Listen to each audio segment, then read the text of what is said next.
تو ख़वातीन व हज़रात, ज़्यादातर लोगों को टॉप डाउन एनालिसिस करना नहीं आता, कुछ लोगों को लेवल वगैरह निकालना नहीं आता, कुछ लोगों को यही चीज़ समझ नहीं आता कि अभी मार्केट किधर से रिजेक्शन लेगा और किधर से पंप लेगा। तो इसकी सबसे आसान और इजी तरीका यही है कि आप सबसे पहले रेंजेस निकाल लो कि मार्केट किधर से किधर तक जा सकता है।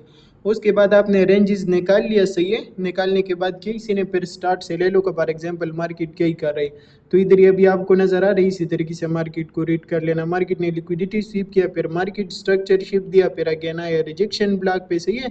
इधर ही से गिर गए, इसके साथ साथ फिर इसी IFPG पे आया, फिर इधर ही से गिर गए, इसके साथ साथ अगेन अभी इसी IFPG पे रिट्रेसमेंट दे रही, सही है। जिस तरीके से मैंने आपको ड्रा किया, तो इसमें तो बहुत चीज़ें आप खुद देख सकते हो, लेकिन मोटा मोटा मैं आपको बता रहा हूँ। तो अभी आपके पास क्लियर डायरेक्शन ऑलरेडी है कि मार्केट सेल की साइड पे जा सकते हैं। उसके बाद अगर आप देख लेते तो मार्केट ने ऊपर की साइड पे हर एक चीज़ को रिस्पेक्ट दिया है। तो अभी अगर मार्केट को सेल की साइड पे जाना ही, मार्केट किधर से सेल की साइड पे जाएगा, इसी IFPG से सेल की साइड पे जाएगा, क्योंकि ऑलरेडी ऊपर की जितनी भी PDR है तो उनको रिस्पेक्ट मिला ही, सही है।